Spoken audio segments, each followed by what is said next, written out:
Why the blacks would allow doctors to inject wolfsbane into Isabel. What do you mean? What the hell happened to my beautiful baby girl? I want that girl and her bastard out of this pack's territory by morning Giselle.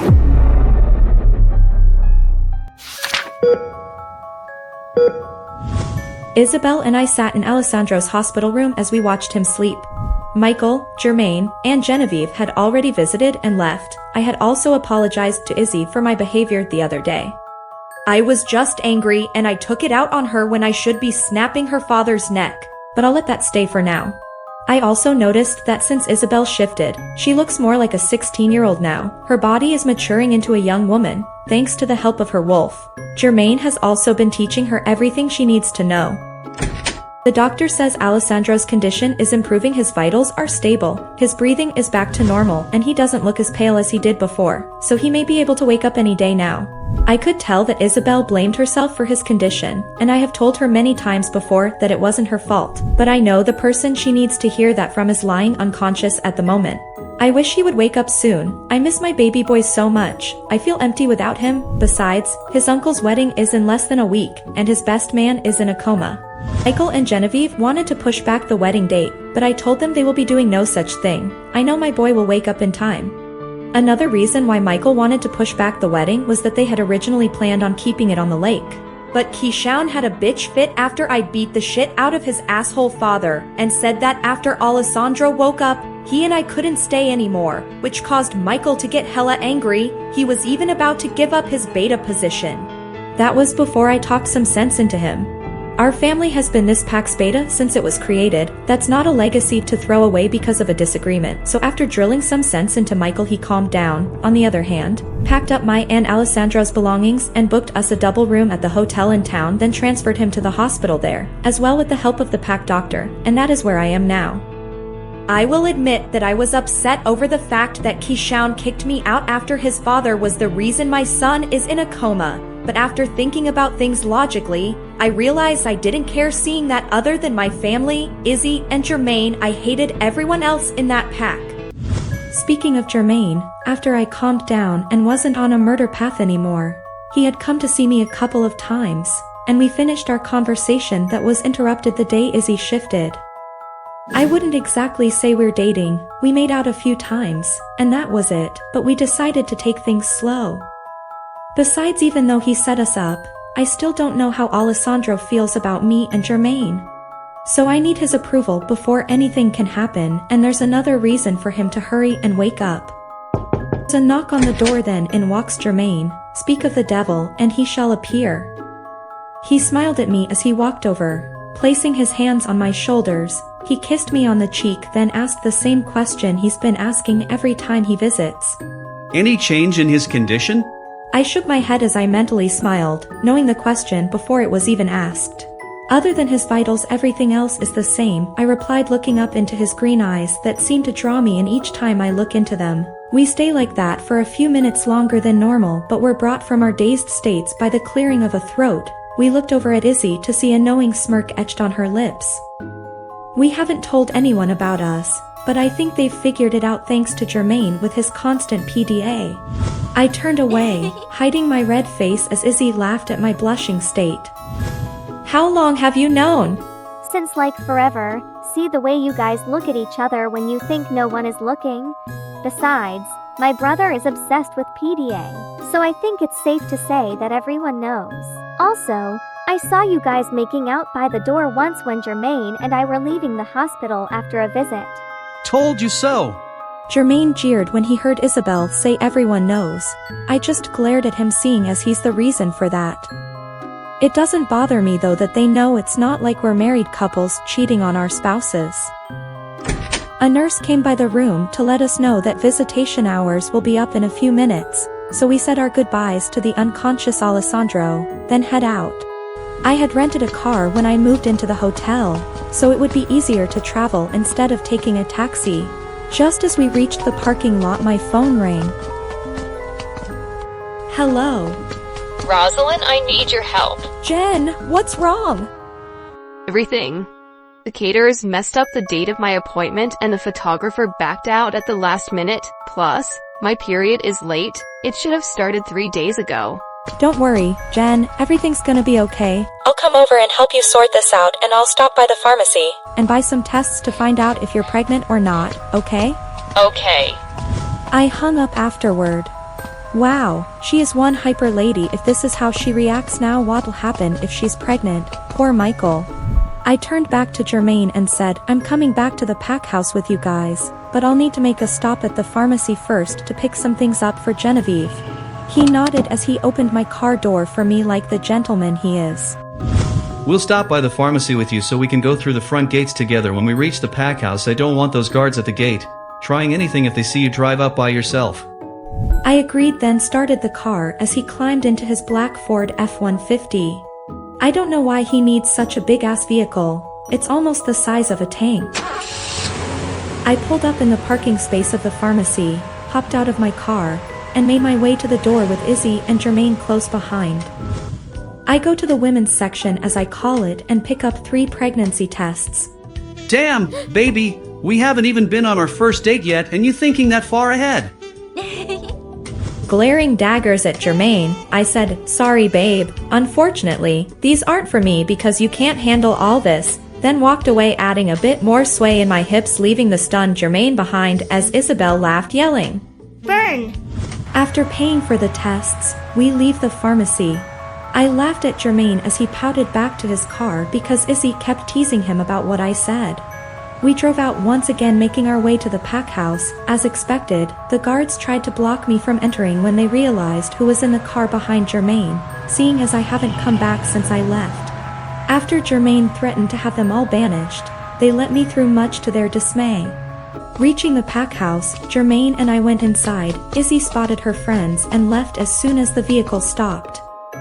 After promising to see him before I leave, I make my way upstairs to Genevieve. I knocked twice before a red-eyed, puffy-faced Jen opened the door.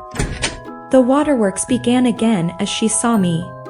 Thank God, you are here, Rose. I don't know what to do. I can't get another photographer for the wedding and the caterers are refusing to reimburse the deposit. It's okay, hun. Here's what I want you to do. Go take a relaxing shower. I'll make us some tea and you'll take the tests while I deal with the wedding, all right? She nods and walks to the bathroom to do as I instructed. I went to the kitchen and brewed a pot of chamomile tea. After placing it on a tray along with 2 cups, I head back upstairs. Genevieve is still in the shower when I get back, so I got started on my tasks. I remembered a human friend I had when I was in high school. She is a photographer and we had kept in touch over the years. I called her up in hopes that she could fulfill my request. Hey, Kylie, it's Rosalind. How are you? Hey Rosie, I'm good. What's up? My brother is getting married on the 7th of November and the photographer ditched at the last minute, so I was wondering if you could fill in for me. The pay is reasonable, plus, you and I would get a chance to catch up, so could you make it? November 7th, yeah, I can make it.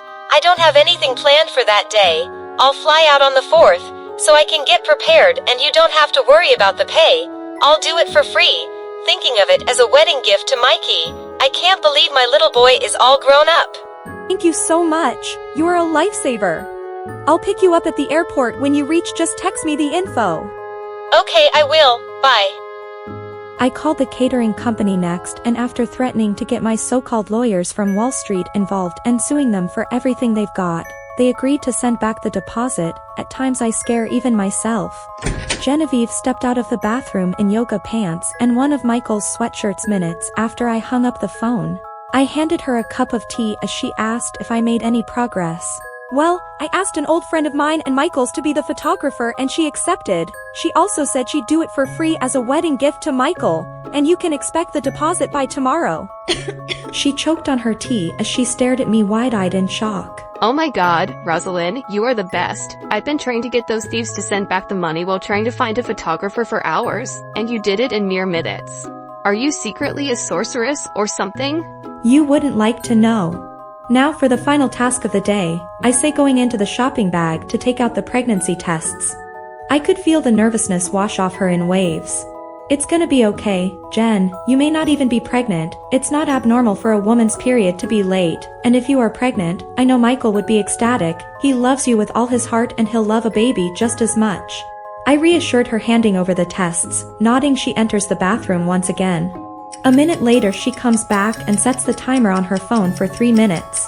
We wait silently, lost in our thoughts, until the timer beeps, making Genevieve jump with a small squeak. I laughed at her jumpiness as we walked into the bathroom. Too nervous to look, she asked me to do the honors. I looked at all 3 tests to see 2 plus signs and a smiley face. I turned around to her with a straight face as she looked at me expectantly. I'm sorry, Genevieve, but... You're pregnant. I shouted, jumping up and down as Genevieve's expression changed from nervousness to happiness. I hugged her, squealing congratulations. I'm so happy my brother is gonna be a father and I will finally be an aunt. So when are you gonna tell Michael? I don't know. Maybe I'll tell him tonight when he gets back. I beamed at her as she unconsciously rubs her flat tummy. Well, the sooner, the better, because you'll need to make a doctor's appointment. Plus I don't know how long I can hold in this happy news. Jen laughed at my antics, even though she nodded in agreement. After finishing our tea, I realized it was getting late and I promised Jermaine I'd see him before I left. So after some teasing from Genevieve and me blushing like crazy, I made my way to Jermaine's room. Reaching his door, I knocked twice. After not receiving an answer, I tried the knob to see if he was there or not. With a single twist, the door opened and I poked my head inside before stepping in completely. What I see next knocked the air right out of my lungs. I felt like someone sucker punched me. Jermaine was on his bed, sucking face with some blonde bimbo. I cleared my throat, making my presence known. They both looked up at me, Jermaine's eyes going wide as saucers when he saw me. Rosalind it! There's no need to explain. It's not like we were dating anyway. My voice cold and void of any emotions. I turned around, leaving the room, and make my way downstairs, fighting the unshed tears that gathered in my eyes as Jermaine follows close behind, calling out for me to let him explain. I can't believe I trusted him. If I wasn't so exhausted, I'd kick both their asses. As I reach for the front door, the last voice I want to hear makes its way to my ears. What the hell are you doing here, bitch? The asshole who caused my son to be in a coma says. I refuse to call him by his name. Before I could react, Jermaine walks up to me. Rosalind, baby, please don't go. Let me explain. It's not what it looks like. Ha! Famous words of a cheater. What does it looks like then, huh? Jermaine, because to me it seems like you were sucking face with some blonde bimbo who probably has herpes, and she sure as hell wasn't checking your temperature. It's not like that at all, He starts to explain, but is once again cut off when his father says, Jermaine, why the hell are you talking to this trash like she's someone important? This man was getting on my nerves, and if I wasn't so pissed at his son, I'd probably snap his neck by now. This has nothing to do with you. Jermaine says, anger in his voice. Seems like there's trouble in paradise. Rosalind, I promise you I'd never betray you like that. She was the one who kissed me. He says, pleading with me with his eyes to believe him, but I don't. I had almost forgotten the old man standing next to us until he spoke again. Jermaine, what the hell is going on here? Don't tell me you're actually in a relationship with this sad excuse of a woman. He yelled, drawing the attention of the occupants of the house, which unfortunately included Keyshawn, Isabel, and their mother. His last remark was the last straw, so I turned to him with, I'd stay quiet if I were you, old man, because I am livid right now, and I'll have no problem taking my anger out on you. I knew my eyes were glowing because I could feel my wolf come to the surface.